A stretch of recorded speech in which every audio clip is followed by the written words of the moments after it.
Hello बच्चों, आप सभी का वेलकम है तनु क्लासेस .com में। कैसे हैं आप लोग? उम्मीद करते हैं आप लोग अच्छे होंगे, स्वस्थ होंगे और बहुत ही अच्छे से पढ़ाई कर रहे होंगे। आज फाइनली हम लोग लेके आए हैं इतिहास का जो आपका पहला चैप्टर है, जिसका नाम है ईंटें मनके तथा अस्थियां, जिसको हम लोग हड़प्पा सभ्यता के भी नाम से जानते हैं। ये चैप्टर मुझे लगता है आप लोग जितने भी लोग हैं, जो जितने भी स्टूडेंट हैं क्लास 12 आर्ट्स के, हर कोई लगभग इस चैप्टर के बारे में जानते होंगे। इस चैप्टर के बारे में कि हम लोग यहाँ पर क्या पढ़ते हैं। बेसिकली हम लोग यहाँ पर हड़प्पा सभ्यता के बारे में पढ़ते हैं। ठीक है, कोई भी चैप्टर शुरू करने से पहले थोड़ा बहुत आपको मोटिव बता देते हैं, ताकि क्या हो कि जब भी आपसे कोई पूछे तो आपको एक थीम पता चले। क्योंकि देखिए, कोई भी जो सिलेबस तैयार होता है वो एक तरीके से एक स्टेप बाय स्टेप तैयार होता है। कैसे, अभी आपको समझ में आएगा। देखिए, जैसे मैं आपको अभी बता रहा था कि सर हिस्ट्री शुरू करने से पहले कुछ कुछ चीज़ आपको जानना चाहिए। ठीक है, जैसे आप लोग जो है अभी आए हैं क्लास 12 में, है ना। क्लास 12 आर्ट्स में आए नहीं है, अभी हैं। ठीक है, आप लोग किस में हैं? क्लास 12 आर्ट्स में है। क्लास 12 आर्ट्स में वैसे तो कई सारे सब्जेक्ट होते हैं, लेकिन अभी मेनली हम लोग दो सब्जेक्ट के बारे में बात करेंगे। एक जो सब्जेक्ट है आपका वो है हिस्ट्री, ठीक है, और एक जो सब्जेक्ट है वो है आपका पॉलिटिकल। ठीक है, चलिए, एक सब्जेक्ट जो है आपका पॉलिटिकल है और एक जो सब्जेक्ट है आपका हिस्ट्री है। अब हिस्ट्री में एक 3 किताब होता है, लेकिन तीनों किताब 1 से लेकर के 15 चैप्टर तक होता है। आप सिंपल इतना याद रखिए, 1 से लेकर के कितना चैप्टर तक होता है? 15 चैप्टर तक। ठीक है, हिस्ट्री में टोटल 1 से लेकर 15 चैप्टर तक। पॉलिटिकल में जो है आपका 2 बुक हो जाता है। एक बुक का नाम रहता है, सिंपल सा पहला नाम लिखते हैं कि समकालीन, ठीक है, स्पेलिंग वगैरह गलत हो तो टेंशन नहीं लेना। एक बुक का नाम है समकालीन विश्व राजनीति और एक का नाम है आपका स्वतंत्र भारत में राजनीति। ठीक है ना। चलिए, एक बुक का नाम क्या है? स्वतंत्र भारत में राजनीति dash dash dash dash dash dash dash. ठीक है, अब देखिए यहाँ पर मैं बताना क्या चाह रहा हूँ। हिस्ट्री में जो है आपका टोटल 2 बुक होता है, जैसे कि अभी हमने आपको बताया। हिस्ट्री में टोटल आपका 3 बुक होता है। ठीक है, लेकिन एक चैप्टर से लेकर के 15 चैप्टर तक होता है। पॉलिटिकल में 2 बुक होता है, एक समकालीन विश्व राजनीति, एक होता है स्वतंत्र भारत में राजनीति। अब देखिए, हिस्ट्री में जो है हम लोग शुरू करते हैं हड़प्पा सभ्यता से। ठीक है, हिस्ट्री में हम लोग किससे शुरू करते हैं? हड़प्पा सभ्यता से। ठीक है ना, हिस्ट्री में हड़प्पा सभ्यता से शुरू करते हैं और जो 15 चैप्टर है लगभग हम लोग आज़ादी तक आ जाते हैं। यानी कि कहने का मतलब है जो आपका 15 चैप्टर है वो आपका आज़ादी तक आ जाता है। ये हिस्ट्री का आपका चैप्टर है। ठीक है ना। ठीक वैसे ही जो पॉलिटिकल साइंस है उसमें 2 बुक होता है। हिस्ट्री में कहाँ से शुरू करते हैं? हड़प्पा सभ्यता से हम लोग पढ़ना स्टार्ट करते हैं फर्स्ट चैप्टर से, फिर हम लोग आज़ादी तक यानी कि राष्ट्र निर्माण तक आ जाते हैं। यानी कि 14 चैप्टर और 15 चैप्टर, जहाँ पर हम लोग गांधी जी के बारे में, 1857 की क्रांति के बारे में, गांधी जी के बारे में पढ़ते हैं, यहाँ तक आ जाते हैं आज़ादी तक। ठीक है, फिर जस्ट जैसे ही हम लोगों का देश आज़ाद होता है 1947 में, तो आज़ाद होने के बाद आप सबको पता है कि हमारा देश जब आज़ाद हुआ तो जैसे देखिए, जितना भी देश आज़ाद होता है उनके पास क्या चुनौती होता है कि सिर्फ राष्ट्र निर्माण करो। लेकिन हम लोगों का देश के पास क्या चुनौती था? हम लोगों के पास कि एक तो सबसे पहले पाकिस्तान अलग हो गया है, यानी कि देश का बंटवारा हो गया है। पहला प्रॉब्लम ये, क्योंकि कोई यहाँ रहना चाहता है, कोई वहाँ रहना चाहता है, कोई वहाँ नहीं यहाँ रहना चाहता है, तो सबको एक करना, ये सबसे बड़ा प्रॉब्लम। दूसरा, अलग अलग कई राज्य था जो कि क्या चाहता था कि हम जो है अलग होना चाहते हैं। यानी कि एक हम अपना, जैसे जम्मू कश्मीर अपना अलग स्टेट बनाना चाहता था, हैदराबाद अपना अलग, मणिपुर अपना अलग स्टेट बनाना चाहता था, पंजाब अपना एक अलग मतलब कंट्री बनाना चाहता था, है ना। तो सभी राज्य चाहता था कि हम अलग अलग बने। ठीक है, तो हम लोग आज़ादी तक जब आते हैं तो आज़ादी के बाद फिर हम लोग एंट्री करते हैं पॉलिटिकल साइंस में। और पॉलिटिकल साइंस में भी 2 बुक होता है, एक है समकालीन विश्व राजनीति, यानी कि यहाँ पर हम लोग वर्ल्ड के बारे में पढ़ते हैं। ठीक है, किसके बारे में? वर्ल्ड, यानी कि पूरे दुनिया के बारे में। यानी कि 1945 में जो आपका शीत युद्ध शुरू हुआ था, मैं सही से क्लियरली लिखता हूं, जो आपका 1945 से जो आपका शीत युद्ध शुरू हुआ था, तो हम लोग शीत युद्ध से लेकर के, ठीक है, शीत युद्ध से लेकर के जो है पूरा आपका, यानी कि समझिए कि शीत युद्ध से लेकर के हम लोग अभी तक जो प्रेजेंट में चल रहा है पूरी दुनिया में, यानी कि समकालीन विश्व। कहने का मतलब क्या है? ये क्या लिखा हुआ आपका? विश्व, समकालीन विश्व, यानी कि हम लोग यहाँ पर पूरी दुनिया के बारे में पढ़ते हैं, समकालीन विश्व के बारे में पढ़ते हैं। ठीक है, फिर जो आपका दूसरा किताब है स्वतंत्र भारत में राजनीति, यहाँ पर हम लोग जैसे ही आज़ादी मिलता है तो आज़ादी के बाद से लेकर के इस किताब में पढ़ते हैं। तो आपको मुझे लगता है समझ में आ गई होगी मैं जो कहना चाहता हूँ। ठीक है, 2 चीज़ आपको कहना चाहते थे, एक ये कि हिस्ट्री में यानी कि इतिहास में हम लोग हड़प्पा सभ्यता से लेकर के आज़ादी तक पढ़ते हैं, फिर आज़ादी के जस्ट बाद पूरी एक किताब में हम लोग दुनिया के बारे में पढ़ते हैं और एक किताब में हम लोग भारत के बारे में पढ़ते हैं। ठीक है, चलिए अब यहाँ पर देखिए, तो जो इतिहास का मैंने आपको कहा कि पहला चैप्टर है जिसका नाम क्या है? ईंटें मनके तथा अस्थियां। जिसका नाम क्या है? ईंटें मनके तथा अस्थियां।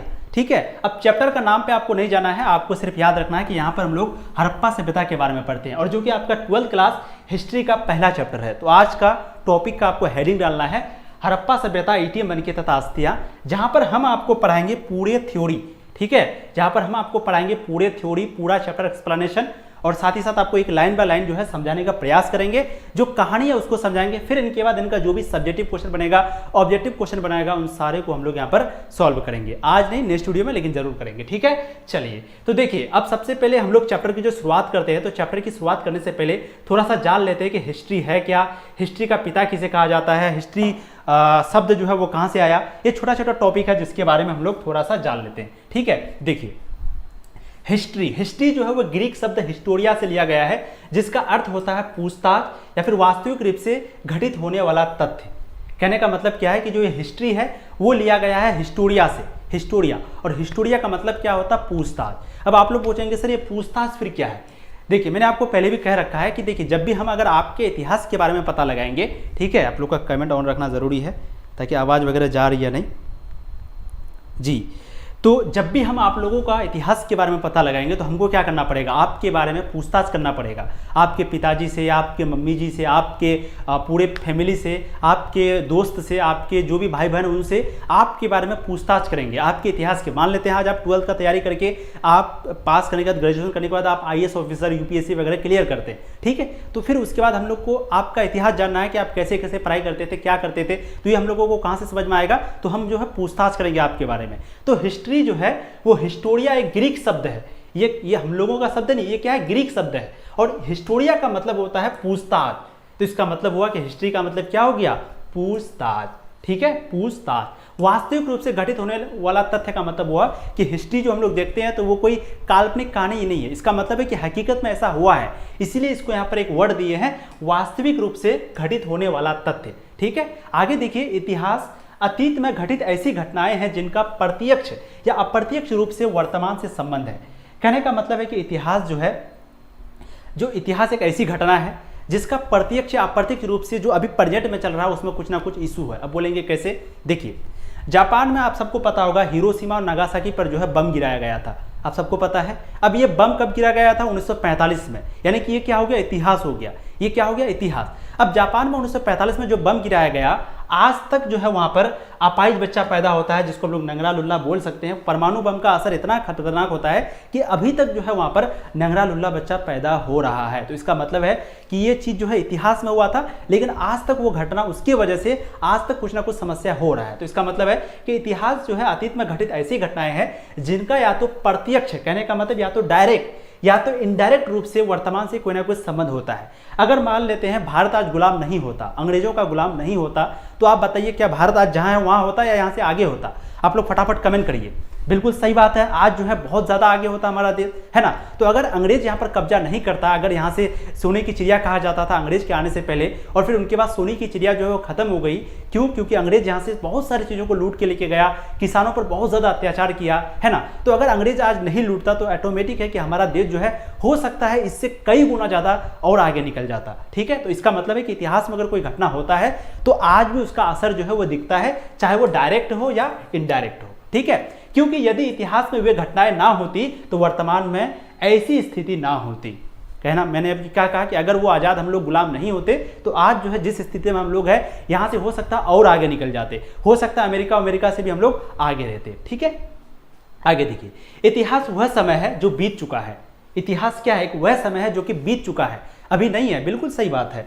लेकिन इस बीते समय में कुछ घटित हुआ है, उसके कुछ अंश या प्रमाण लिखित और मौखिक रूप से मौजूद है, अर्थात इतिहास अतीत में घटनाओं का विवरण है। कहने का मतलब है कि इतिहास जो है वो चीज़ है जो कि बीत चुका है। लेकिन इतिहास के बारे में जैसे आप बोलेंगे सर हमको हड़प्पा सभ्यता के बारे में पता है। अब हड़प्पा सभ्यता के बारे में हम लोग को कैसे पता है? मान लेते हैं आज अगर वो किसी लिपि में नहीं लिखा हुआ रहता, कोई चीज़ अगर हम लोग को नहीं मिलता हड़प्पा सभ्यता के बारे में, तो क्या हड़प्पा सभ्यता के बारे में हम लोग को पता होता? बिल्कुल नहीं। तो इसका मतलब है कि इतिहास तभी हम लोग को पता चलेगा जब वो चीज़ किसी चीज़ में लिखा हुआ होगा, चाहे वो पत्थर में लिखा हुआ हो, चाहे वो दीवार में, चाहे वो लकड़ी में, चाहे किसी भी अभिलेख में, किसी भी चीज़ में लिखा हुआ हो, अगर वो लिखा हुआ रहेगा तभी हम लोगों को जो है इतिहास के बारे में सही से जानकारी होगा। तो कहने का मतलब है इतिहास वो जो बीत चुका है लेकिन इसके बारे में कहीं ना कहीं लिखा हुआ है, इसी को हम लोग कहते हैं या तो मौखिक रूप से या लिखित रूप से, इसी को हम लोग कहते हैं इतिहास। इसी को क्या कहते हैं? इतिहास, ठीक है। अब आगे देखिए, अब देखिए इतिहास का पिता के बारे में अक्सर क्वेश्चन पूछ देता है नॉलेज के लिए कि बताओ, बहुत तुम इतिहास कर रहे हो, बताओ इतिहास का पिता कौन होता। तो देखिए हेरोडोटस, नाम देखिएगा हेरोडोटस, ठीक है। हेरोडोटस को इतिहास का पिता यानी कि फादर ऑफ हिस्ट्री कहा जाता है। आपको पूछा जाएगा who is the father of history, तो आपको लिखना है हेरोडोटस। क्या लिखना है? हेरोडोटस, ठीक है। कहा जाता है इसी ने हिस्ट्री शब्द के बारे में सबसे पहले दुनिया को बतलाया था, और इसी ने जो है दुनिया को सबसे पहले हिस्ट्री के बारे में बतलाया था, ठीक है। तो चीजें आपको समझ में आ गई, हेरोडोटस क्या होता है, और इसी ने जो है सबसे पहले हिस्ट्री शब्द के बारे में दुनिया को बतलाया था। तो इतिहास के बारे में आपको अब कोई भी पूछे तो तनु क्लासेस 8 कॉम के जो बच्चे हैं उनको बिल्कुल भी डाउट नहीं होना चाहिए मेरे प्यारे बच्चों। जो भी चीज़ आपको करते हैं या तो अभी या फिर बाद में, वैसे तो पीडीएफ भी आपको मिल जाएगा ऐप में, लेकिन या तो अभी या बाद में आप जरूर इनको नोट करिएगा, तब मजा आएगा। ये सारा जानकारी जैसे आप देखिए नोट करने से 3-4 फायदा मैंने आपको पहले बता रखा है। सबसे पहला फायदा कि आपको तुरंत याद होगा, दूसरा राइटिंग प्रैक्टिस होगा, तीसरा जब भी आप रिवाइज करेंगे आपको बहुत बेनिफिट होगा। रिवाइज जब करेंगे तुरंत याद होगा, अपना राइटिंग जल्दी आप पढ़ लेंगे, है ना। तो ये 3-4 फायदे हैं जो कि आपको, और कभी अगर आप 12th के बाद कोई बड़ा कंपटीशन का तैयारी करते हैं, यूपीएससी बीपीएससी वगैरह, या कोई भी छोटा मोटा भी तैयारी करते हैं, तो ये सब चीज़ आपको काम का चीज़ है। तो नोट जरूर करिए, आपके छोटे भाई बहन हैं वो भी पढ़ सकते हैं, है ना। चलिए तो अब हम लोग यहाँ पर शुरू करने जा रहे हैं आज का धमाकेदार मज़ेदार बहुत ही ज़बरदस्त चैप्टर, जिसका नाम है ईंटें मनकी तथा अस्थियाँ, जिसको हम लोग कहते हैं हड़प्पा सभ्यता। क्या कहते हैं? हड़प्पा सभ्यता। अब इस सभ्यता के बारे में तो मुझे लगता है आप सबको पता होगा, आपने पढ़ भी लिया होगा, मैंने खुद पढ़ा रखा है, लेकिन क्योंकि हम लोगों को क्वालिटी वाला कंटेंट चाहिए था तो डिजिटल पैनल में पहली बार आपको पढ़ा रहे हैं, ठीक है। सर दिखेंगे तब ना नोट करेंगे, साफ नहीं दिख रहा है, ऐसा थोड़ी है। कौन है? काजल, साफ तो दिख रहा है डियर।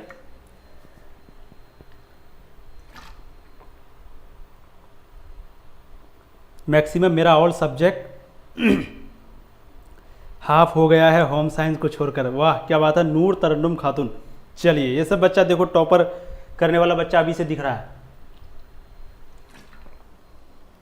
चलिए कोई बात नहीं, जिसका हाँ क्वालिटी थोड़ा बढ़ा लीजिए, 480 में कर दीजिए।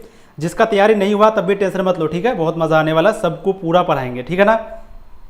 सर रोज बिल्कुल आर्ट विद सलोनी बिल्कुल रोज क्लासेस होगी डियर, डोंट वरी एकदम यार, बहुत मजा आने वाला है, बस पैसेंस रखिए, ठीक है। देखिए ईंटें मनकी तथा अस्थियाँ, यहाँ पर हम लोग जो है इस अध्याय में हम लोग हड़प्पा सभ्यता के बारे में पढ़ेंगे, ठीक है। इसकी जानकारी कैसे मिली, हड़प्पा सभ्यता के बारे में हम लोगों को कैसे पता चला, हड़प्पा सभ्यता का खोज सबसे पहले किसने किया, हड़प्पा सभ्यता एक विकसित सभ्यता थी, वहाँ पर स्नानघर वगैरह कैसे था, है ना, क्योंकि विकसित है तो पढ़ेंगे कि वहाँ का रोड कैसा था, नाला कैसा था, बिल्डिंग कैसा था, बिल्डिंग का डिजाइन कैसा होता था, ठीक है। पानी में भी गर्म और ठंडा पानी होता था बाथरूम में, जो कि आज के दिन भी कहीं कहीं नहीं है। तो इन सब के बारे में पढ़ेंगे, फिर देखेंगे लास्ट में कि ये सभ्यता आखिर खत्म कैसे हो गया, इनके बारे में भी जानेंगे, ठीक है। तो ध्यान से बने रहिएगा। इस सभ्यता को शहरी सभ्यता क्यों कहा जाता है, और इस सभ्यता के लोग अपना जीवन यापन जो है कैसे करते थे, यानी कि यहाँ के लोग कैसे रहते थे, किस तरीके से जो है ये इतना विकसित सभ्यता कैसे था, इस सभ्यता को आखिर इतना विकसित क्यों कहा गया, इसको विकसित सभ्यता भी कहते हैं, याद रखिएगा।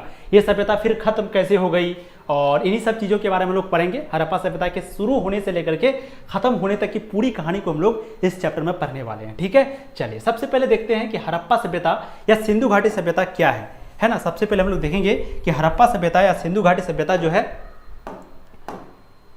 ठीक है, देखेंगे हड़प्पा सभ्यता या सिंधु घाटी सभ्यता क्या है।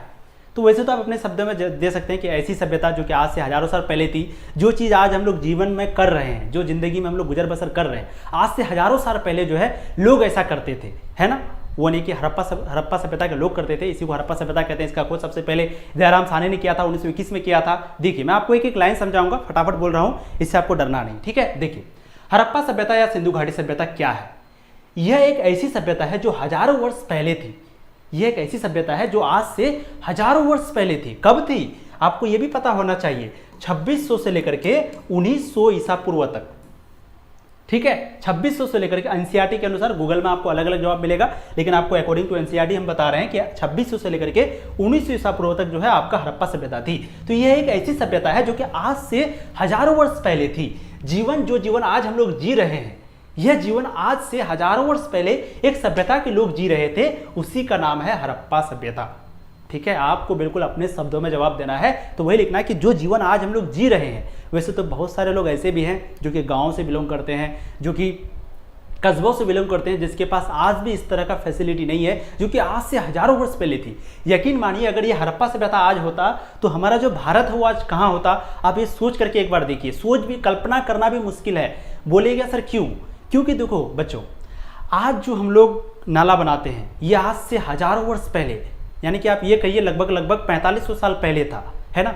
आज जो हम लोग बिल्डिंग वगैरह बनाते हैं आज से 4500 साल पहले था। तो आप समझिए कि आज से हजारों वर्ष पहले अगर कोई सभ्यता इस तरह का था तो आज हम लोग कहाँ पर होते। हम हो सकता है मंगल ग्रह वगैरह में भी चले जाते। ठीक है, चलिए, तो ये एक ऐसी सभ्यता है जो हजारों वर्ष पहले थी। जो जीवन आज हम लोग जी रहे हैं आज से हजारों वर्ष पहले लोग जी रहे थे, उसी को हम लोग कहते हैं हड़प्पा सभ्यता। ठीक है, भारत की सबसे पुरानी सभ्यता हड़प्पा सभ्यता है। इस सभ्यता की खोज सबसे पहले दयाराम साहनी ने किया था। कहां पर? हड़प्पा नामक जगह से। ठीक है, यानी कि कहने का मतलब है कि इसका सबसे पहले खोज किसने किया था, तो याद रखिएगा दयाराम साहनी। ठीक है, इसका नाम, पूरा नाम बहुत बड़ा नाम है लेकिन आपको याद रखना है दयाराम साहनी। ठीक है, दयाराम साहनी। और कब किया था पूछा भी जाता है कि हड़प्पा सभ्यता का जो खोज है वो कब हुआ है, तो 1921 में। ठीक है, 1921 में हड़प्पा सभ्यता का खोज हुआ था। सबसे पहले करने वाला जो व्यक्ति था उनका नाम था दयाराम साहनी। उनका नाम क्या था? दयाराम साहनी। ठीक है ना। चलिए, अब हम लोग जो है थोड़ा सा आगे बढ़ते हैं, आगे और चीज़ों को देखते हैं और चीज़ों को समझते हैं और फिर देखते हैं। देखिए, यह सभ्यता सिंधु नदी घाटी के किनारे बसा हुआ है, इसलिए इस सभ्यता को हम लोग सिंधु घाटी सभ्यता भी कहते हैं। याद रखिएगा इस सभ्यता को सिंधु घाटी सभ्यता क्यों कहते हैं। दो सवाल जो कि लगभग हर बार पूछा जाता है, मैं आपको बताना चाहता हूँ, वो ऐसे आपको लिखाएंगे भी आगे। ठीक है, पहला सवाल है कि इस सभ्यता को सिंधु घाटी सभ्यता क्यों कहते हैं। तो इस सभ्यता को सिंधु घाटी सभ्यता इसीलिए कहते हैं क्योंकि हड़प्पा सभ्यता जो था उनका जो ज़्यादातर व्यापार है वो सिंधु नदी के किनारे से होता था, पहला कारण। दूसरा कारण, ये जो हड़प्पा सभ्यता है वो सिंधु नदी के किनारे बसा हुआ था। ठीक है, तीसरा कारण कि जो वहाँ के लोग थे वो आप समझिए कि मछली वगैरह जो भी मारते थे, पकड़ते थे, वो उसी नदी से पकड़ते थे, है ना। तो उस नदी से उन लोगों को व्यापार वगैरह करते थे, बहुत तरह का बेनिफिट था उनको, इसीलिए इस सभ्यता को हम लोग सिंधु घाटी सभ्यता भी कहते हैं। और मेनली कारण क्या है, क्योंकि ये सभ्यता सिंधु नदी के किनारे बसा हुआ, इसीलिए इस सभ्यता को सिंधु घाटी सभ्यता कहते हैं। ठीक है, सिंधु घाटी सभ्यता को हड़प्पा संस्कृति भी कहा जाता है। सिंधु घाटी सभ्यता को हम लोग हड़प्पा संस्कृति भी कहते हैं। क्या कहते हैं? हड़प्पा संस्कृति। ठीक है, इस सभ्यता को शहरीय सभ्यता या नगरीय सभ्यता भी कहते हैं। तो चार चीज, एक तो सिंधु घाटी सभ्यता कहते हैं, एक हड़प्पा सभ्यता कहते हैं, एक आपका शहरीय सभ्यता या फिर नगरीय सभ्यता कहते हैं। तो कुछ भी प्रश्न में आ जाए तनु क्लासेस 8 के बच्चे जवाब देना ही चाहिए। ठीक है, तो याद रखिएगा इस सभ्यता को शहरी सभ्यता, नगरीय सभ्यता, हड़प्पा संस्कृति और सिंधु घाटी सभ्यता भी हम लोग कहते हैं। ठीक है, ये सभ्यता जो है वो आपका 2600 से लेकर के 1900 ईसा पूर्व तक चली थी। ये सभ्यता कब से कब तक चली थी? 2600 से 1900 तक। सारा चीज लिख दिया बच्चों, बिल्कुल टेंशन लेने की जरूरत नहीं है। ठीक है, ये सभ्यता जो है वो आपका 2600 से लेके 1900 ईसा पूर्व तक चली थी। इस सभ्यता का खोजकर्ता का नाम है दयाराम साहनी। ठीक है, दयाराम साहनी। तो याद रखिएगा इस सभ्यता का जो खोज है, इस सभ्यता का जो खोज है वो हुआ था 1921 में। ठीक है, और इसका खोज किसने किया था? दयाराम साहनी ने। ये क्वेश्चन, दो क्वेश्चन जो कि लगभग दूसरा बार पूछा जाता है ना। ये दोनों क्वेश्चन जो कि लगभग दूसरा बार आपको पूछा जाता है कि इस सभ्यता का खोज किसने किया था? दयाराम साहनी ने। और कब किया था? 1921 में। ठीक है, हड़प्पा सभ्यता की खोज 1921 में हुई थी, ये चीज़ तो आपको पता चल गया। अब हम लोग आगे चलते हैं। आगे है आपका इस सभ्यता का फैलाव जो है कहाँ से कहाँ तक था। 1 सेकेंड, हाँ, चलिए, तो अगला प्रश्न आपका है कि इस सभ्यता का जो फैलाव है, इस सभ्यता का फैलाव कहाँ से कहाँ तक था। ठीक है, देखिए इस सभ्यता का जो फैलाव है वो सबसे पहले 12,99,66 वर्ग किलोमीटर तक निर्धारित किया गया था, है ना। याद रखिएगा हड़प्पा सभ्यता का जो फैलाव है वो आपका कितना था?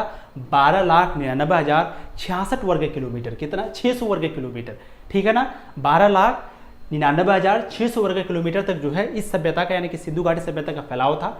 सिंधु घाटी सभ्यता के 3 चरण है। एक है यानी कि सिंधु घाटी सभ्यता से जो पहले सभ्यता था उस सभ्यता को हम लोग कहते हैं आरंभिक हड़प्पा सभ्यता, जो कि 3300 से लेकर के 2600 ईसा पूर्व तक था। ठीक है, फिर परवर्ती हड़प्पा सभ्यता आया जिसको हम लोग विकसित हड़प्पा सभ्यता कहते हैं, यानी कि जो अभी प्रेजेंट में लोग पढ़ने वाले हैं हड़प्पा सभ्यता के बारे में, जो कि 2600 से लेकर के 1900 ईसा पूर्व तक था, जो कि इंपॉर्टेंट है। IMP मतलब इंपॉर्टेंट। ठीक है, फिर जो उसके बाद आया उसको कहते हैं उत्तरी हड़प्पाई सभ्यता, जो कि 1900 से लेकर के 1300 ईसा पूर्व तक था।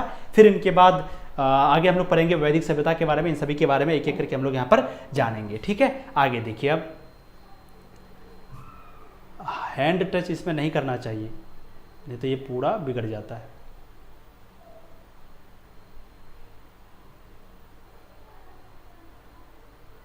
चलिए,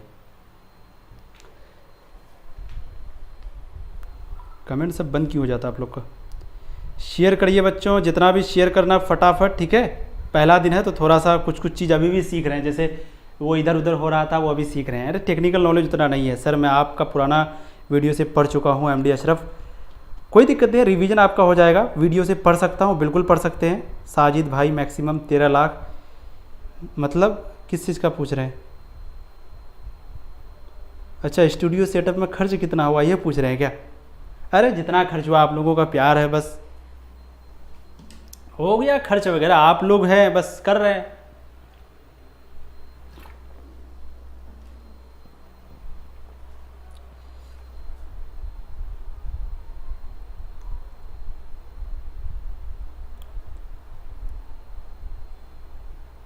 जी सर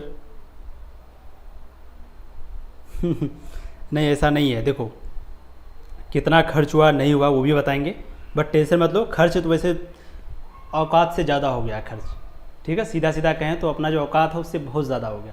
बट आप लोगों का प्यार है, कंटेंट देना था, अब इसको अगर आप लेते हैं तो इसके साथ बहुत कुछ लेना पड़ता है, कैमरा बहुत कुछ। छोड़ो अभी, अभी फ़िलहाल पढ़ाई पे ध्यान दो, ठीक है। ये मोबाइल का स्क्रीन बार बार बंद हो जाता है, कमेंट नहीं देख पाते हैं, ठीक है। देखिए, इस क्षेत्र में हड़प्पा सभ्यता से पहले और सभ्यता के बाद भी कई सभ्यता खोजी गई थी, जिसमें हड़प्पा सभ्यता से पहले जो सभ्यता खोजी गई थी उस सभ्यता को कहते हैं आरंभिक सभ्यता, जो कि हमने अभी आपको बताया कि इस सभ्यता से पहले जो सभ्यता था उस सभ्यता को आरंभिक सभ्यता कहते हैं, और उसके बाद जो आया, यानी कि इस सभ्यता के बाद जो आया उस सभ्यता को हम लोग कहते हैं हड़प्पा सभ्यता, ठीक है। और इसी को हम लोग परवर्ती सभ्यता भी कहते हैं, क्योंकि परवर्ती हड़प्पा सभ्यता काफी विकसित था, इसलिए इस सभ्यता को कभी कभी हम लोग विकसित हड़प्पा संस्कृति, एक तो हड़प्पा संस्कृति कहते थे, एक विकसित सभ्यता कहते थे, लेकिन दोनों को मिलाकर के बना दिए विकसित हड़प्पा संस्कृति। चीजें आपको समझ में आ गई तो ये उतना इंपॉर्टेंट नहीं है, आगे हम लोग चलते हैं फटाफट, ठीक है। देखिए, हड़प्पा सभ्यता की जानकारी सबसे पहले किसने दिया और इसका नाम हड़प्पा सभ्यता क्यों पड़ा? तो अभी तो वैसे हमने आपको जवाब दे दिया कि हड़प्पा सभ्यता की जो सबसे पहले जानकारी है वो दयाराम साहनी ने दिया था, ठीक है। और सबसे पहले तो ये क्वेश्चन का आपको जवाब लिख देना है कि हड़प्पा सभ्यता की जो सबसे पहले जानकारी है वो किसने दिया था? दयाराम साहनी ने, ठीक है। फिर दूसरा कि इसका नाम हड़प्पा सभ्यता क्यों पड़ा? तो क्योंकि हम लोगों को हड़प्पा सभ्यता के बारे में, हम लोगों को सिंधु घाटी सभ्यता के बारे में जो जानकारी है वो हड़प्पा नामक जगह से सबसे पहले मिली। यानी कि मान लेते हैं आप किसी चीज़ का खोज करने निकले, ठीक है, मान लेते हैं आप दिल्ली निकले, अब दिल्ली में आप जो है गए नोएडा, अब नोएडा आप गए थे दिल्ली का खोज करने के लिए, ठीक है, लेकिन उनके बारे में जो पता है, दिल्ली के बारे में जो पता है वो कहाँ से चला? नोएडा से पता चला। तो आपने क्या नाम रख दिया? नोएडा सभ्यता। क्यों रखा? तो क्योंकि सबसे पहले जो जानकारी है ना, हम लोग जो जब इतिहासकार पता कर रहा था, यानी कि दयाराम साहनी जब पता कर रहा था हड़प्पा सभ्यता के बारे में, तो वो सबसे पहले गया हड़प्पा नामक जगह पर। फिर वहाँ जाने के बाद फिर वहाँ उनको हड़प्पा सभ्यता के बारे में पता चला और फिर इसका नाम हड़प्पा सभ्यता पड़ा उस नाम की वजह से, क्योंकि सबसे पहले जो जानकारी है वो वहीं से मिली थी, ठीक है। तो देखिए, हड़प्पा सभ्यता के बारे में सबसे पहले जानकारी दयाराम साहनी ने 1921 में दिया था। हड़प्पा सभ्यता की खोज सबसे पहले दयाराम साहनी ने हड़प्पा नामक जगह पर किया था। कहां पर? हड़प्पा नामक जगह पर। और क्योंकि इसके बारे में सबसे पहले जानकारी हड़प्पा नामक स्थान से मिलता है, इसलिए इसी के नाम से हड़प्पा सभ्यता कहा गया है, ठीक है। बहुत आसान है यार ये चैप्टर, आपको लगेगा कि बहुत ये है, बहुत आसान है, बहुत आसान, ठीक है। आगे देखिए, हड़प्पा सभ्यता को सिंधु घाटी सभ्यता क्यों कहते हैं? तो अभी हमने आपको बताया कि हड़प्पा सभ्यता को सिंधु घाटी सभ्यता इसीलिए कहते हैं क्योंकि इस सभ्यता के बारे में जानकारी हम लोगों को सबसे पहले सिंधु नदी के किनारे से मिली है, ठीक है। तो हड़प्पा सभ्यता को सिंधु घाटी सभ्यता इसीलिए कहते हैं क्योंकि यह सभ्यता सिंधु घाटी के किनारे में बसी हुई थी, ठीक है, और किनारे में बसी हुई थी। दूसरा, हड़प्पा वासी ज्यादातर जो व्यापार है, जो खेती बाड़ी है, इसी नदी की सहायता से करते थे। व्यापार का मतलब तो समझ में आ गया, जैसे उस वक्त में जो भी जहाज था, जो भी नाव था, ट्रांसपोर्टेशन का सबसे कम खर्च जो है वो कहाँ पर आता है? जैसे मान लेते हैं कोई सामान जिसको हमको अमेरिका से लाना है, तो अगर आप हवाई जहाज से लाएंगे और वहीं समुद्र से लाएंगे तो समुद्र से कई गुना ज़्यादा जो खर्चा है वो हवाई जहाज में पड़ता है, ठीक है। समुद्र में कोई भी अगर ट्रांसपोर्टेशन होता है तो उसका खर्च कम पड़ता है, ठीक है। तो इसीलिए हड़प्पा वासी के पास तो जहाज वगैरह था नहीं, तो वो जो है समुद्री सिंधु घाटी नदी से जो है अपना व्यापार वगैरह करते थे, ठीक है। और खेती बाड़ी का मतलब हुआ कि सिंचाई वगैरह हो गया है ना, पानी वगैरह जो खेत में हम लोग पटाते हैं, जो सिंचाई करते हैं, तो उनके बारे में जो हम लोगों को है इस नदी से ही होता था सारा चीज़, इसीलिए इस सभ्यता को सिंधु घाटी सभ्यता भी इनका नाम पड़ा, ठीक है। आगे देखिए, हड़प्पा सभ्यता के कुछ प्रमुख स्थल जो कि अक्सर आपको पूछा जाता है, हो सके तो आप लोग यहाँ पर स्क्रीनशॉट ले लीजिएगा, ठीक है। देखिए, हड़प्पा सभ्यता के प्रमुख स्थल जो आपका बनावली और राखीगढ़ी है। क्वेश्चन आपको ऐसे पूछा जाएगा कि बताओ ये जो आपका बनावली और राखीगढ़ी है,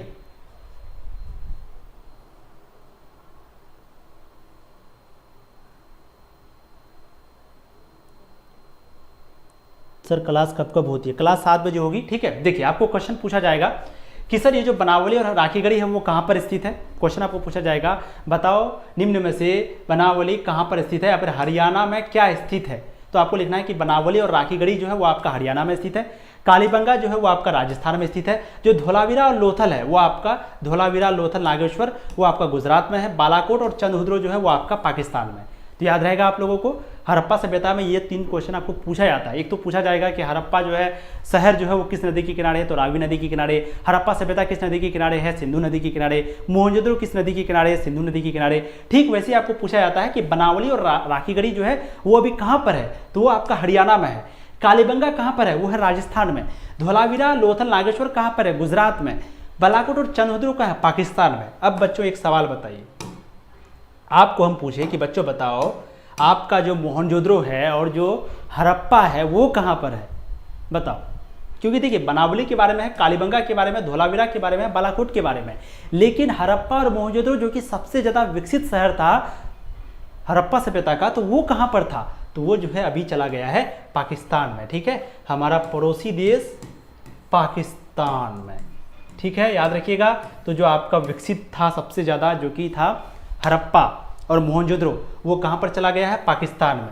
आज अगर हड़प्पा मोहनजोदड़ो भी यहाँ पर होता ना तो हम लोग हो सकता है थोड़ा और ज़्यादा आगे जाते, क्योंकि हड़प्पा और जो मोहनजोदड़ो शहर है वो सबसे ज़्यादा विकसित शहर था किसका, हड़प्पा सभ्यता का। इसीलिए उनको जुड़वा राजधानी भी कहा जाता था, सिंधु घाटी सभ्यता का, ठीक है। जुड़वा राजधानी किसको कहा जाता, सिंधु घाटी सभ्यता को जो है जुड़वा राजधानी भी कहा जाता था, ठीक है। अब आगे देखिए हड़प्पा संस्कृति का भौगोलिक विस्तार। हमने क्या बताया कि हड़प्पा संस्कृति का भौगोलिक विस्तार के बारे में आपको पूछा जाता है। देखिए हड़प्पा संस्कृति का जो उदय है वो भारतीय उपमहाखंड के पश्चिमोत्तर भाग में हुआ था। कहने का मतलब है कि जो हड़प्पा संस्कृति का विकास है वो कहाँ पर हुआ था, पश्चिम के साइड में और उत्तर के साइड में। याद रखिएगा उत्तर में हम लोग का क्या है, तो उत्तर में जम्मू कश्मीर है ना। तो जम्मू कश्मीर के साइड में यानी कि पश्चिम में एक मतलब कि उत्तर में और पश्चिम में आपका क्या है, अभी पाकिस्तान है, राजस्थान भी पश्चिम में आ जाता है आपका, गुजरात वगैरह भी पश्चिम में आ जाता है, ठीक है। तो ये जो हड़प्पा सभ्यता का जो ज़्यादातर विकास है वो आपका हुआ था एक पश्चिम में और एक आपका हुआ था उत्तर में, ठीक है। तो इसलिए इन दोनों को मिलाकर के हम लोग लिखते हैं पश्चिमोत्तर। पश्चिमोत्तर का मतलब हुआ पश्चिम और उत्तर, ठीक है। तो हड़प्पा संस्कृति का जो उदय है वो भारतीय उपमहाखंड के पश्चिमोत्तर भाग में हुआ था। इसका विस्तार पंजाब, सिंध, राजस्थान, हरियाणा, जम्मू, गुजरात, बलूचिस्तान, उत्तर पश्चिमी उत्तर प्रदेश तथा उत्तरी अफगानिस्तान तक था। बहुत बड़ा था भाई। देखिए एक तो पंजाब, इधर पंजाब ले लिया, सिंध ले लिया, राजस्थान ले लिया, हरियाणा ले लिया, यानी कि इधर दिल्ली तक आ गया।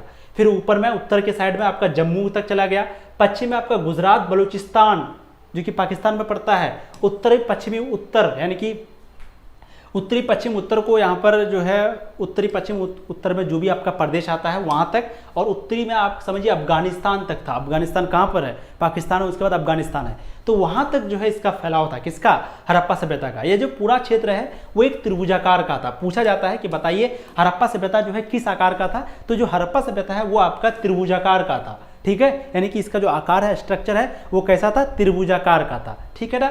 चलिए हड़प्पा संस्कृति के विस्तार का क्षेत्रफल लगभग 12,99,600 वर्ग किलोमीटर तक था, ठीक है। आप लोग को पता होनी चाहिए कि हड़प्पा सभ्यता का जो विस्तार है वो कितना था, तो वो था 12,99,600 वर्ग किलोमीटर। तो याद रखिएगा ये इंपॉर्टेंट क्वेश्चन पूछा जाता है। एक क्वेश्चन यहाँ पर आपको ये बनता है कि हड़प्पा सभ्यता का आकार कैसा था, तो त्रिभुजाकार था, और इसका क्षेत्रफल कितना था, तो 12,99,600 वर्ग किलोमीटर, ठीक है ना। आगे देखिएगा हड़प्पा सभ्यता के कुछ हम लोग विशेषताओं को देखते हैं जो कि बहुत इंपॉर्टेंट है। हड़प्पा सभ्यता की विशेषताएं, देखिए हड़प्पा सभ्यता की विशेषताएं के बारे में देखते हैं।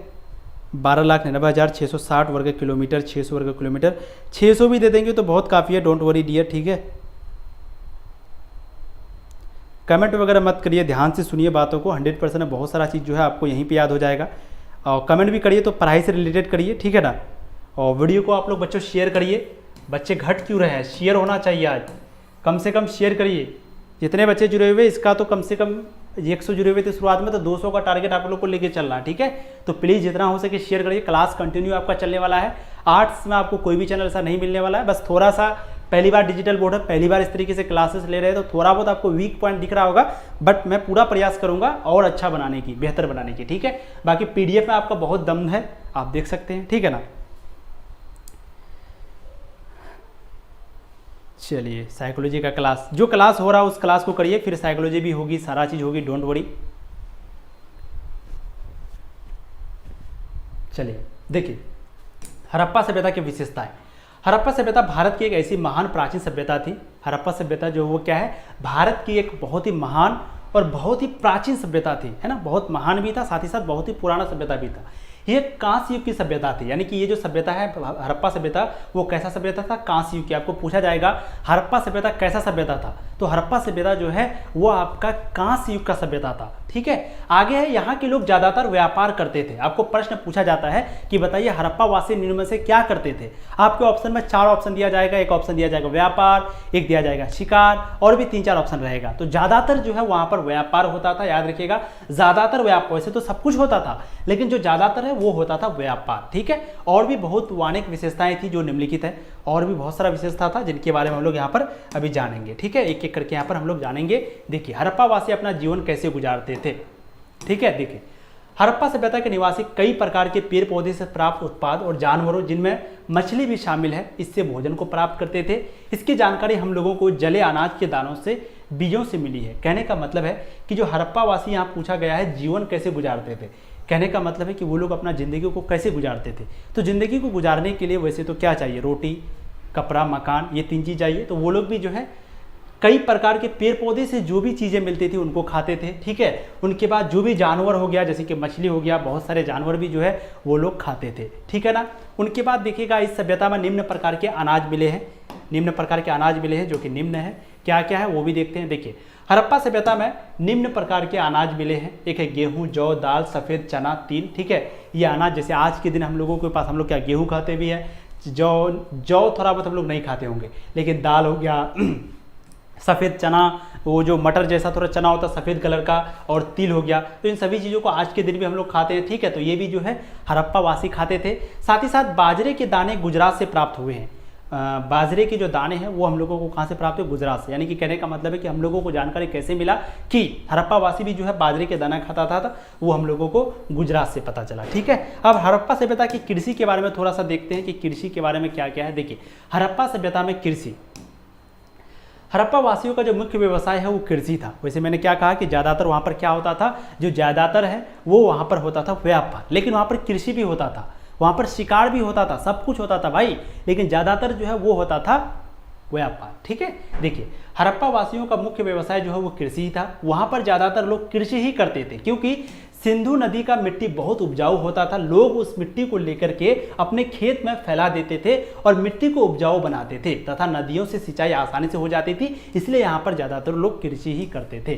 कहने का मतलब आपको समझ में आ गया कि वहाँ पर ज़्यादातर लोग कृषि क्यों करते थे। तो क्योंकि सबसे पहला जो कारण था वो था कि वहाँ की जो मिट्टी है, ठीक है, जो वहाँ के ज़मीन है वो बहुत ज़्यादा उपजाऊ होता था। जैसे आज के दिन हम लोग तरह तरह के खाद देते हैं, तरह तरह के पोटाश वगैरह, कंपोस्ट वगैरह देते हैं, लेकिन उस वक्त में वैसा कुछ नहीं होता था। उस वक्त में जो मिट्टी है वो बहुत ज़्यादा उपजाऊ होता था। और बात करें अगर हड़प्पा सभ्यता की, तो जिसके कारण और आसानी से क्या हो जाता था, सिंचाई वगैरह हो जाता था भाई। और आपको पता ही है अगर आप खेती करना चाहते हैं तो सिंचाई जो है वो बहुत कंपलसरी है, ठीक है। आगे देखिएगा हड़प्पा सभ्यता की फसलें, वहाँ पर जो है चावल, गेहूं, जौ, कपास, ठीक है। हड़प्पा सभ्यता में सबसे पहले कपास की खेती शुरू की गई थी। याद रखिएगा हड़प्पा सभ्यता में सबसे पहले कौन चीज़ की खेती शुरू हुई थी, कपास की। कपास के बारे में आप सबको पता है, आगे हम लोग देखेंगे, ज्योग्राफी में आप लोग पढ़िएगा, फिलहाल डिस्कस नहीं करेंगे। हड़प्पा वासी कृषि के साथ बड़े पैमाने पर पशुपालन भी करते थे, ठीक है। और हड़प्पा वासी जो है वो तो कृषि करते ही थे, कपास वगैरह वहाँ सबसे पहले मिला। और इसके साथ साथ वहाँ के लोग जो है पशु भी बहुत ज़्यादा पालते थे, है ना। वहाँ के लोग जो है पशु वगैरह, जानवर वगैरह, आज के दिन भी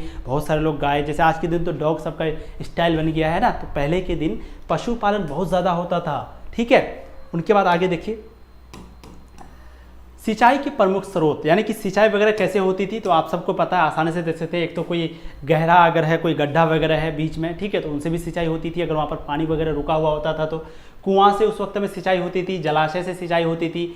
हल तथा बैलों से खेत को जोता जाता था। जैसे आज के दिन वो खत्म हो गया, आज के दिन लोग ट्रैक्टर वगैरह का प्रयोग करते हैं। अभी भी कहीं कहीं गाँव में जो है हल और बैल को लेकर के जो है जोता जाता है। दो बैल होता है और बीच में जो है जो जोतदार होता है वो हल पकड़ता है और हल खेत को जोतता था, ठीक है। तो उस वक्त में भी हल तथा बैलों को खेत से जोतता था। आप लोग पूछेंगे कि सर उस वक्त में तो लोहा का खोज नहीं हुआ था, ये पूछ सकते हैं, है ना, कि सर उस वक्त में तो लोहा का खोज नहीं हुआ था। क्योंकि लोहा का पूछा जाता है कि बताओ हड़प्पा सभ्यता में कौन से धातु का खोज नहीं हुआ था, तो आपको जवाब देना है लोहा का। उस वक्त में सब कुछ था लेकिन लोहा नहीं था। लोहा का खोज कब हुआ था? लोहा का जो खोज है वो किया था वैदिक सभ्यता वाले लोग, ठीक है, जिसको हम लोग आर्य समाज के लोग कहते हैं। तो बताइए सर, जब लोहा था ही नहीं तो जो हल होता था, हल की जो निचली वाली भाग होती थी जिससे जमीन को फाड़ा जाता था, जमीन को, ठीक है, तो वो किस चीज़ का बना हुआ होता? तो वो जो है लकड़ी का या फिर लोहा को छोड़ करके किसी और चीज़ का वो बना हुआ होता था, जिसके बारे में जानकारी नहीं दी गई है 12th क्लास में, ठीक है, याद रखिएगा। तो हल तथा बैलों से खेत को जोता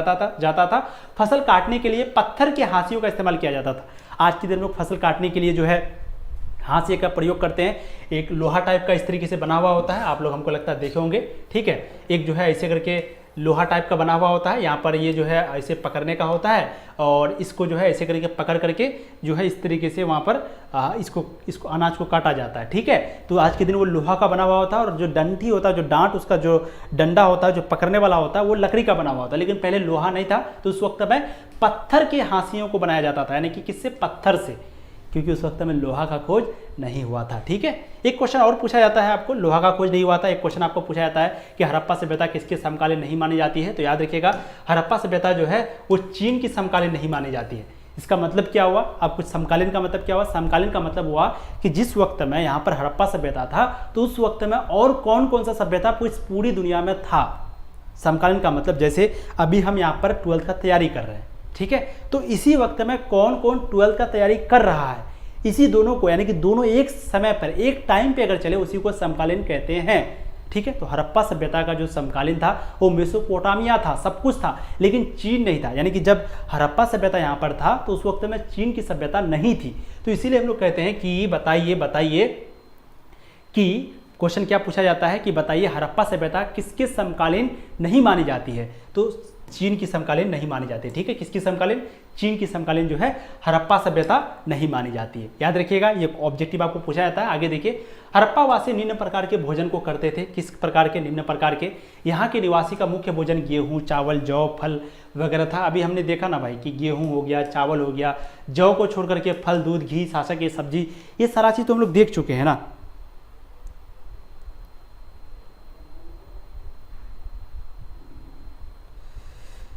बिल्कुल। कौन है? नूर तरन्नुम। अस्सलाम वालेकुम सर। वालेकुम अस्सलाम। आपका ओल्ड स्टूडेंट हूँ। चलिए, thank you. Anil Patel, hello. चीन की, जी बिल्कुल। सब कोई कहाँ जा रहे हैं? कहाँ जा रहे हो बताओ? Thank you. साइड सर, मैं सीमेंट ऐप में क्लास 8:30 बजे होगा, बोले एक बार डियर। 8:30 बजे आपकी ऐप में क्लास होगी, ठीक है। क्वालिटी वगैरह तो ठीक है ना?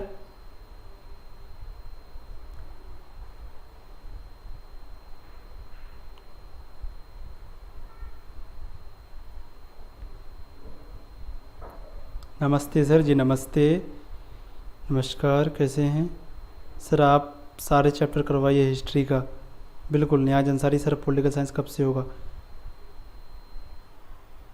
नेक्स्ट पॉलिटिकल होगा, ठीक है, नेक्स्ट आपका पॉलिटिकल होगा, डोंट वरी। लॉन्ग मैसेज शायद हो सकता है सेंड नहीं हो रहा होगा, तो शॉर्ट करके लिख दीजिए, हम सब पढ़ लेंगे। बातचीत भी आप लोग से करेंगे, ठीक है, टेंशन मत लीजिए। तो हड़प्पावासी किस प्रकार के भोजन करते थे? तो निम्न प्रकार के। वहाँ पर गेहूँ का भी वो लोग उपयोग करते थे, चावल, फल, दूध, घी, साग सब्जी जो हम लोग खाते हैं। इसके अलावा सूअर के मांस, भेड़ का मांस, अंडे, मछली, याद रखिएगा, सूअर के मांस भी उन लोग खाते थे, भेड़ का मांस भी, अंडे और मछली भी खाते थे, ठीक है। घरों में अनाज रखने के भंडार भी मिले हैं, जिससे पता चलता है कि उन दिनों अनाज की कमी बिल्कुल नहीं थी। जैसे आज के दिन गोलघर वगैरह है, वहाँ पर क्या होता है, अनाज वगैरह जमा होता था, अभी नहीं होता है। जो हम लोग अनाज वगैरह जमा करने के लिए जो बनाते हैं, घर टाइप का गोदाम जिसको बोल सकते हैं, है ना, तो उस वक्त में भी था जहाँ पर अनाज वगैरह हम लोगों को मिला है। तो इसका मतलब हुआ कि उस वक्त में अनाज का जो है बहुत ज़्यादा भरपूर मात्रा में उपयोग था, ठीक है। उसके बाद खजूर के बीज भी वहाँ से प्राप्त हुए हैं, इससे पता चलता है कि वो लोग फल भी खाते थे, ठीक है। तो खजूर का वहाँ पर बीज भी मिला है, तो इससे क्या पता चलता है कि वहाँ के लोग जो है फल भी खाते थे, ठीक है। अब वहाँ पर जानवर कौन कौन सा मिली? तो आपको पूछा जा सकता है कि बताओ वहाँ पर जो है जानवर कौन कौन सा मिली? तो हड़प्पा सभ्यता में निम्न जानवरों की जो है हड्डी मिली है। एक है मवेशी, भेड़, बकरी, भैंस तथा सुअर की हड्डी वहाँ पर मिली है। इससे पता चलता है कि वहाँ पर जो है सुअर भी था, भेड़ भी था, बकरी भी था, भैंस भी था, ठीक है। और प्राणी वैज्ञानिकों के अनुसार यहाँ के लोग ये जानवर पालते थे।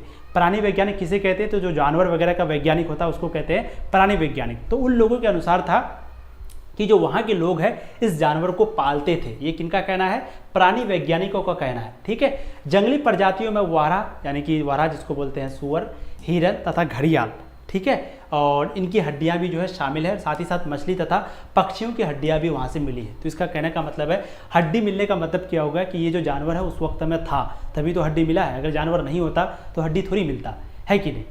चलिए आगे देखिए, हड़प्पावासी आभूषण भी पहनते थे, ठीक है, याद रखिएगा, हड़प्पावासी जो है वो आभूषण भी पहनते थे। हड़प्पावासी को आभूषण पहनने का बहुत शौक था। यहाँ पर स्त्री और पुरुष दोनों ही आभूषण पहनते थे। जो लोग अमीर होते थे वो सोने, चांदी और हाथी दांत के बने आभूषण पहनते थे, और वहीं जो लोग गरीब होते थे वो पकी हुई मिट्टी, हड्डियों तथा तांबे के बने आभूषण पहनते थे, ठीक है। तो याद रखिएगा, आभूषण का मतलब ज्वेलरी, जो जेवरात पहनते हैं, जो ज्वेलरी वगैरह पहनते हैं, है ना, उसी को आभूषण कहा जाता है। लड़की लोग ज़्यादा पहनती है, तो ज़्यादा क्या, वही लोग को पहनने का इजाज़त भी है, मतलब परमिशन है, हम लोग को नहीं पहनना है, याद रखना। तो हड़प्पावासी जो है वो आभूषण का बहुत ज़्यादा शौक था, जो आज के दिन भी लड़कियों में पाई जाती है, बहुत ज़्यादा शौक होता है, और ज्वेलरी वगैरह वहाँ भी पाई जाती थी, ठीक है। जो लोग अमीर होते थे वो या सोना, चांदी या फिर हाथी का जो दांत होता था उससे बना हुआ जो आभूषण होता था, जो ज्वेलरी होता था, उनको पहनता था, और वहीं जो लोग गरीब होता था वो मिट्टी का हो गया, हड्डी का हो गया, तांबे का हो गया, इनका जो बना हुआ ज्वेलरी होता था उसको पहनता था, ठीक है। अब आगे हम लोग जो है देखेंगे नेक्स्ट वीडियो में हड़प्पा सभ्यता के नगर योजना, इमारतें और इनके बारे में, यानी कि हड़प्पा सभ्यता का जो नगर योजना है, जो इमारतें हैं, इनके बारे में हम लोग आगे देखेंगे, ठीक है। तो ये बहुत इंपॉर्टेंट है, याद रखिएगा, थोड़ा सा वेट करिएगा आप लोग। जैसे पार्ट 2 जो आपका होगा, यहाँ लिख देते हैं,